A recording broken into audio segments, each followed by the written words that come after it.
Ginpasalamatan ni House Speaker Faustino Boji D. III si Batangas Representative Jervy Luistro, ang chairperson sang House Committee on Justice. Amo man ang iban pang miyembro sang Kamara bangod sa ila pagpanguna nga may dedikasyon. Ilabi na gid ang pagdumala sang Justice Committee sa mga hearing nga may kaangtanan sa impeachment. Sa speech ni Speaker D, ginhatagan sinisang bugat ang ila sinumpaan nga trabaho nga masiguro ang transparency kag accountability sa gobyerno. Naibaloan nga hindi vocal si Speaker D kaangot sa impeachment proceedings sa Kamara. Katapusan siya nga nakasabat kaangot sa isyu sa impeachment sang naghinyo ang kampo sang Vice President sa Korte Suprema para kuntani sa Temporary Restraining Order o kung TRO sa hearing sang Committee on Justice. Sang among ation, nagsiling si Speaker D nga ang desisyon sang Korte Suprema nga hindi mag-issue sang TRO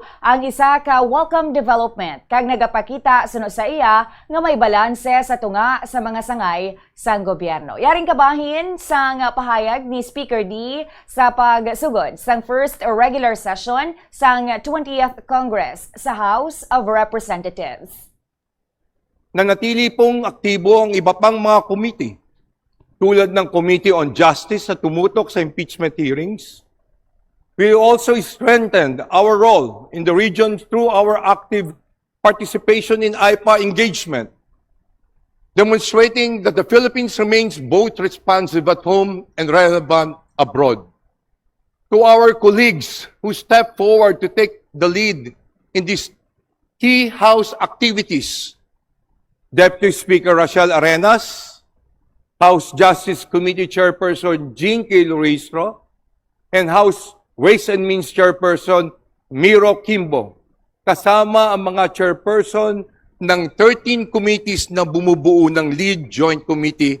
Maraming salamat po sa inyo. Si House Speaker Boji D sa iya pagpasalamat sa nagkalain-lain nga komite sa House of Representatives lakip na sa House Justice Committee.